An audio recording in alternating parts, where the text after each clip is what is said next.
Hi, Taurus. Welcome to your April 2016 love reading. It's Rena here. Happy birthday to you Taurians who are born in April. I was thinking about how neat a month it is in the early spring, and then I was remembering that there are viewers in the Southern Hemisphere for whom it is autumn during April, and I cannot wrap my brain around that. How can it be autumn in April? April showers bring May flowers. But who originally said that? Probably somebody from England. That's what I'm thinking. So maybe I'm just living this Eurocentric mentality, American-centric mentality, where April means spring. But wherever you are, happy birthday. That's the bottom line, right? And the card I picked for the current situation in April is the Four of Swords. So this really can relate to anyone who is in a relationship. If you're in a marriage that maybe you're in a separation. So if you are actually married and you have asked for a separation and you are living apart from your spouse, you may be deciding whether or not to get divorced. And that would also apply to people that are in non-married situations but still in an involved partnership. You may have taken a breather for reasons possibly related to conflict within the relationship. And this is good. I feel like this is very important because it's only when we go within that we are able to kind of assess things properly. You know, Taurus is a fixed sign, so you guys are very good at enduring. And this makes you very loyal and it makes you very consistent, but it also makes you prone to getting into ruts where you accept the unacceptable for a very long period of time. And you do have an insult level and you do have a level where you're fed up with things. But sometimes what happens is that you allow so much crap that when you finally put your foot down, you're ready to walk out the door anyway. And maybe so many egregious things have occurred that the other person assumes that you're willing to put up with it. So I hope that for those of you that this reading revolves around this issue, that you really do kind of look at things honestly, give an honest appraisal of the situation, and not project what you want onto it. I picked a card as to why you're going through this, and I got the Seven of Pentacles. You know, it's funny because I get the feeling that for some of you, you may not have even been married all that long and you're ready to throw in the towel. So maybe you married somebody who was wildly inappropriate for you and it's just like totally undoable and you had to like just physically separate from this person. And so this card is about waiting and watching and seeing if the thing that you're investing time and possibly resources into is viable. And there's nothing wrong with waiting as long as you don't wait too long. And it's good to kind of give things a chance to flourish. I will say that for some of you, you have to really make sure that you are doing your part. So in other words, if you are exasperated by a relationship, are you being the model spouse or the model partner, or are you contributing to this and expecting the other person to conform to your wishes all the time? Because, you know, you're famous for being stubborn. So it's very hard for you to see another person's point of view sometimes. And that can really piss people off, you know what I mean? So you have to give as well. You can't just expect everyone to bend to your wishes. The higher perspective is the Five of Wands. So this could be taken two different ways. I definitely feel that for some of you, this is saying that you need to be more assertive. Now, remember that this is a general reading, so everything cannot apply to everyone in the same way. But some of you might be too willing to allow the other person to walk all over you, for the sake of the relationship. And this is saying that the relationship will not be a healthy one unless you stand up for what you deserve. And I always say you teach people how to treat you by what you're willing to put up with. And for some of you, this is just kind of saying that the relationship is very combative. It's very competitive, and it's not healthy. It's not viable. It's something that is, maybe it's sexually very exciting. Maybe you have a great sexual connection, but you don't have that soul connection. And I would even go as far as to say that this might be particularly the case if the other party is a fire sign, if he or she is Aries, Leo, or Sagittarius, because these signs are really radically different from yours. But the problem with these matchups tends to be that Taurians are very placid people. They tend to be very mellow. They love to be in the outdoors. They love, because they love nature. They love anything that's related to beauty and just quiet and things like that. And fire signs tend to be very loud, and they tend to be very boisterous. They tend to be very passionate, but they also can have tempers. They also can be very impatient and pushy, and that may kind of rile you up and make you less than peaceful. And so that might not be a good fit for you, but maybe the sex is off the charts. So that's just something to think about.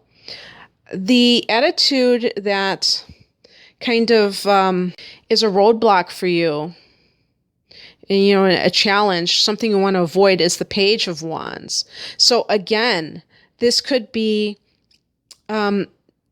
that person that if you have a kind of a compulsive, addictive attraction to a person. Now, pages represent children or young people, but I could see almost like an Aries person, because Aries relates to babies, and this in fire signs, I think of a person who is immature, especially if the person is a fire sign or has a lot of fire in their chart.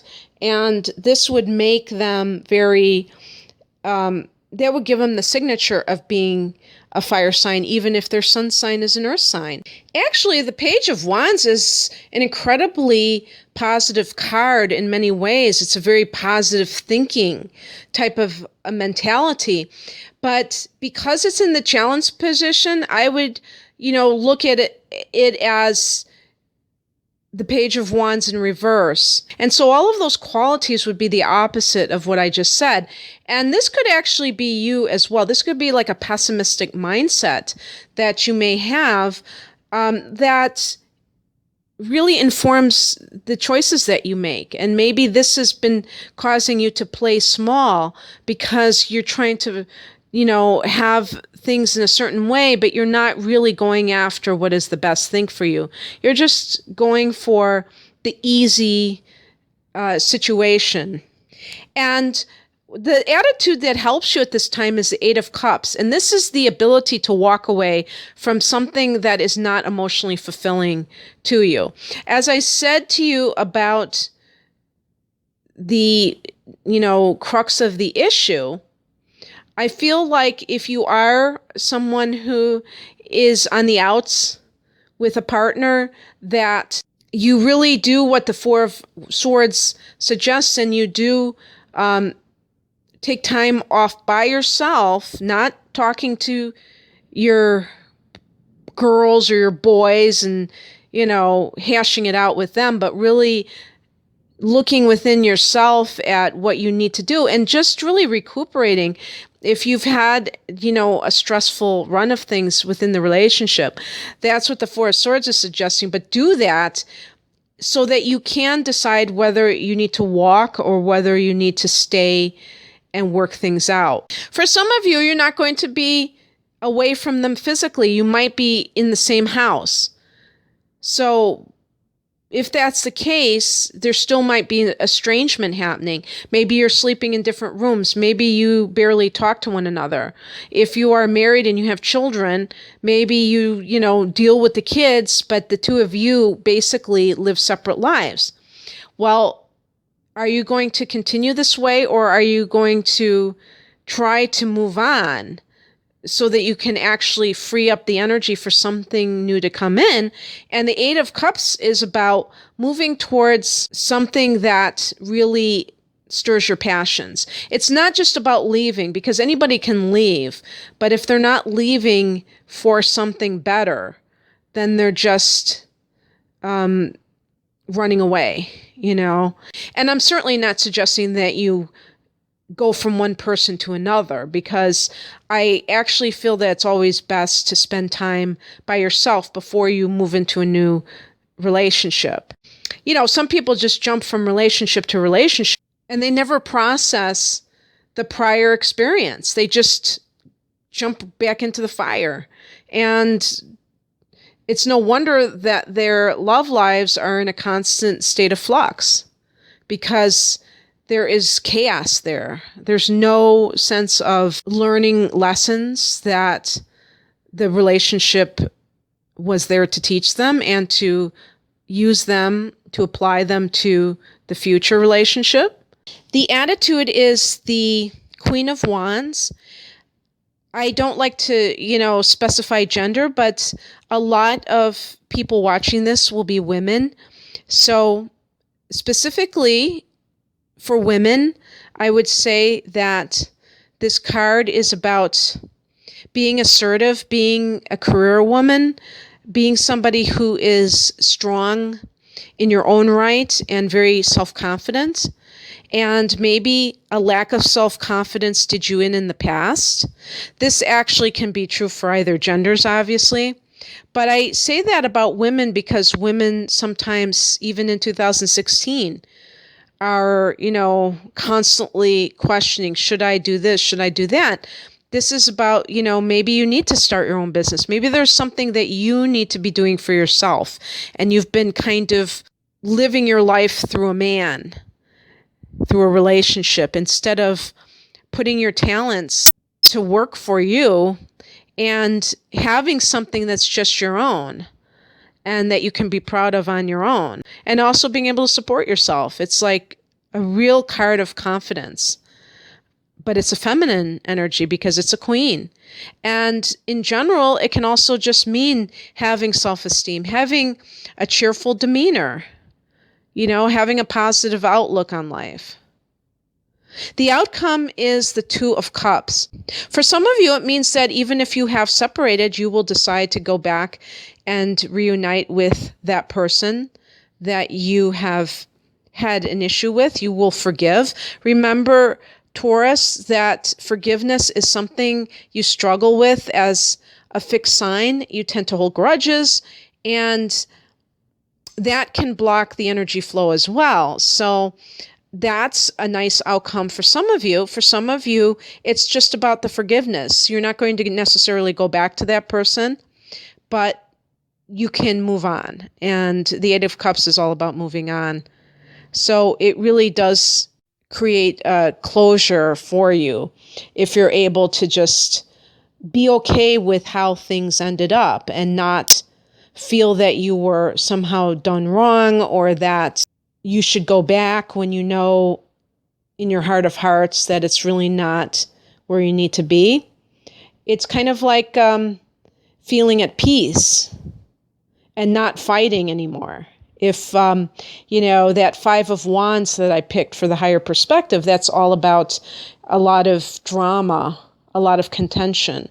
And the Two of Cups is about resolving differences. So I think that it ends on a great note for all of you. If you'd like a personal reading, Taurus, please click on the link below. Otherwise, happy birthday again and take care of yourselves. Bye.